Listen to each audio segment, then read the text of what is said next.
konferensi pers kali ini karena Pak Menteri harus menyelesaikan sejumlah tugas-tugas yang harus diselesaikan. Mungkin selanjutnya untuk mempercepat, silahkan Pak Menteri untuk menyampaikan kepada rekan-rekan media. Silahkan. Baik. Bismillahirrahmanirrahim. Assalamualaikum warahmatullahi wabarakatuh. Selamat malam, Shalom, Om Swastiastu, Namo Buddhaya, salam kebajikan. Pertama-tama teman-teman semua saya minta maaf yang telah menunggu di kantornya dari sejak siang. Dan Alhamdulillah tadi SK Bapak Presiden, Kepres maksud saya, Bapak Presiden terkait dengan pemberian abolisi kepada Saudara Tom Lembong dan juga amnesti. Kemarin jumlahnya ada yang saya salah sebutkan ya. Kalau amnesti itu jumlahnya 1178 ya. 1178 karena ada ketambahan salah satunya adalah Pak Hasto dan yang kedua ada atas nama Julius ya, itu kasus ITE juga ya. Jadi Julius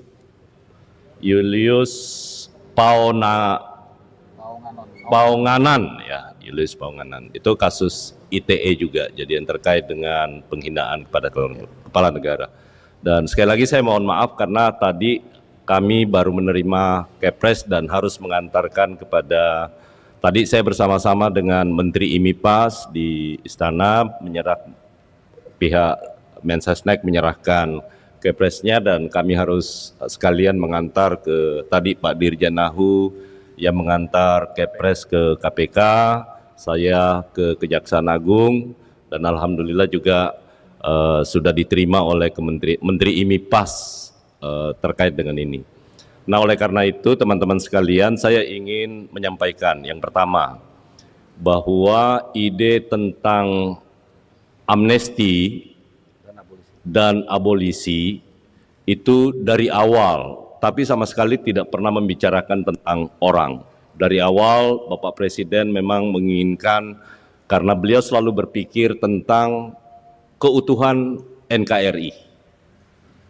Jadi beliau selalu menekankan tentang keutuhan dan kita harus betul-betul bersatu padu untuk membangun bangsa ini. Karena itu dari dulu Bapak Presiden selalu menginginkan rekonsiliasi dengan amnesti.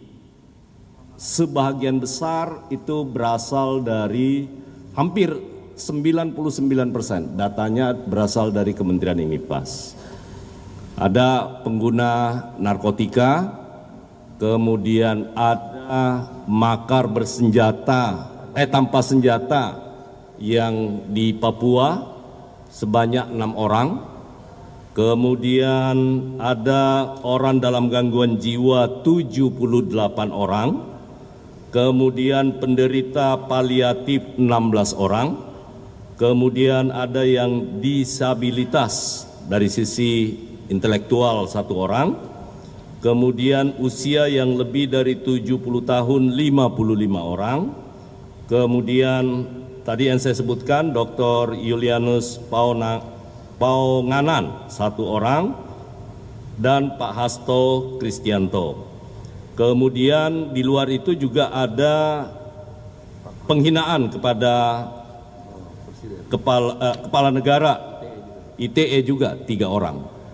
Nama-namanya nanti akan kita buka karena malam ini juga karena Kepresnya berlaku sejak 1 Agustus dan Alhamdulillah saya dapat laporan tadi Menteri IMIPAS sudah menjalankan yang memang harus ditindaklanjuti, tentu berkoordinasi dengan para eksekutor dari pelaksanaan pelepasan kalau masih dalam status tahanan. Kemudian 1 itu adalah pemberian abolisi kepada Bapak Tom Lembong. Nah karena itu sekali lagi saya ingin menggarisbawahi bahwa khusus yang terkait dengan Pak Tom Lembong, kemudian Pak Hasto, sekali lagi ini bukan soal Presiden sama sekali tidak mencampuri urusan proses hukum. Tetapi Presiden punya pertimbangan bagaimana seluruh kekuatan politik itu bisa bersama-sama membangun republik ini dengan, apalagi sebentar lagi kita akan merayakan 80 tahun Indonesia Merdeka. 80 tahun Indonesia Merdeka, kita punya cita-cita untuk meraih Indonesia Emas tahun 2045 dengan tantangan global yang luar biasa, geopolitik dan lain sebagainya, maka dibutuhkan kebesaran hati dan kebersamaan. Nah, karena itu sekali lagi itu yang paling membuat, yang tentu ditunggu-tunggu oleh teman-teman media, apa yang menjadi alasan sesungguhnya dari pemberian amnesti, kemudian juga abolisi kepada salah satunya adalah kepada Tom Lembong. Saya rasa itu dari kami, terima kasih. Kalau ada pertanyaan, saya silakan Silakan rekan-rekan, satu. Nggak usah banyak-banyak ya. Satu, dua pertanyaan aja, satu. Kemudian di belakang satu, silakan. Mas dulu, ya. Langsung aja dua-duanya ya. Ya, permisi Pak Menteri, saya Rizky dari Tempo. Pertanyaan sih, saya sih nggak terlalu paham ya soal mekanisme pemberian amnesti ini. Mungkin Bapak bisa menjelaskan. Kan setahu saya kasusnya Pak Hasto ini kan belum inkrah ya Pak, dari malam tadi gitu. Nah, dan KPK juga berusaha, masih ada apa waktu malam tadi itu ada rencana untuk mengajukan banding kasus itu. Nah, ini gimana pemerintah menjawab soal ini Pak, memberikan amnesti kepada kasus yang belum inkrah gitu. Nah, itu aja sih dulu Pak. Langsung aja. Langsung yang lain. Satu lagi, silakan.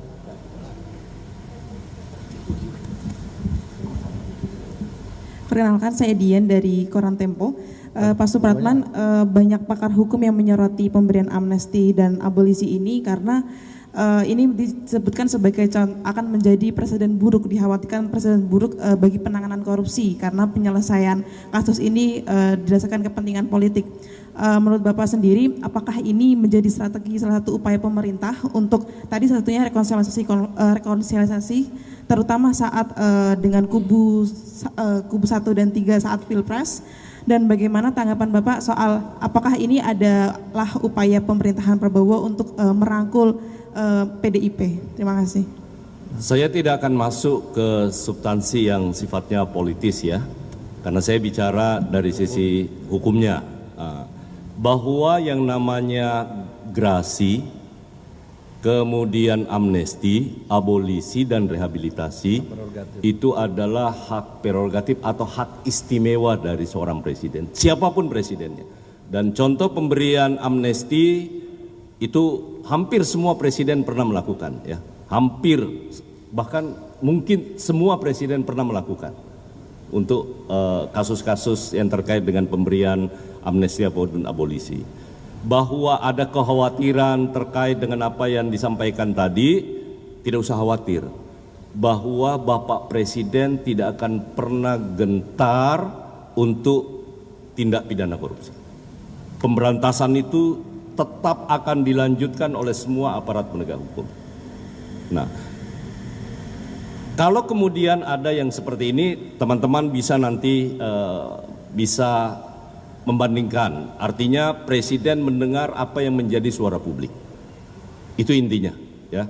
Nah, karena itu tidak usah ragukan, presiden dan kami jajarannya semua akan tetap memastikan bahwa gerakan untuk pemberantasan korupsi itu tidak akan terpengaruh dengan pemberian amnesti dan abolisi hari ini.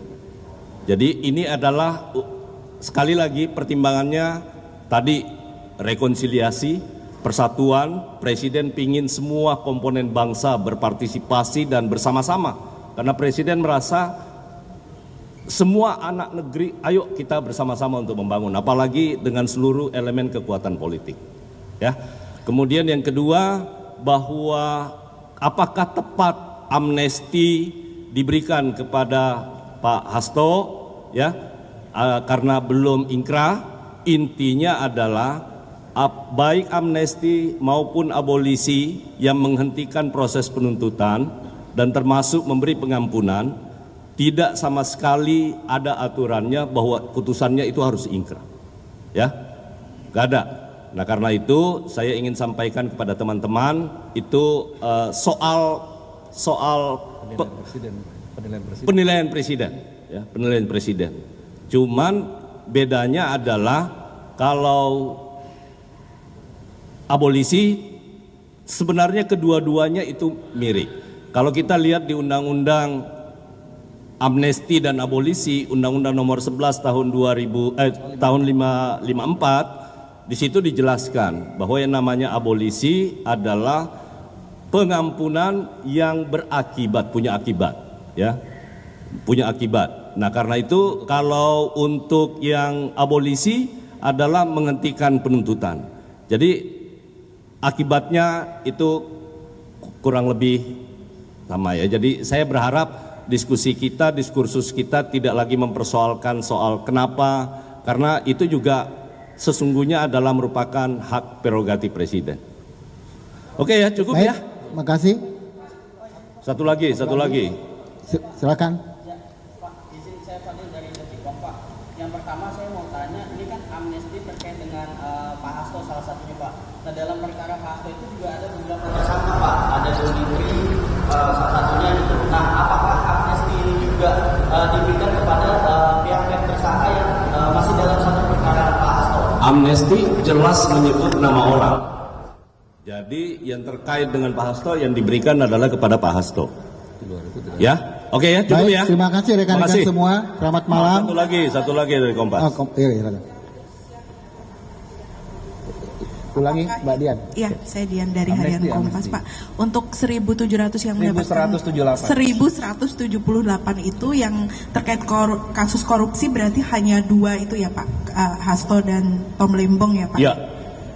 Ini kan untuk kasus korupsi sendiri kan memang biasanya itu melibatkan orang-orang yang punya pengaruh dan kuasa begitu, Pak. Nanti kalau yang lainnya juga ikut-ikutan untuk ini bagaimana, Pak? Kriterianya apa, Pak, supaya jelas? Saya sudah sampaikan tadi, kan sudah jelas pertimbangan konstitusional kita, ya.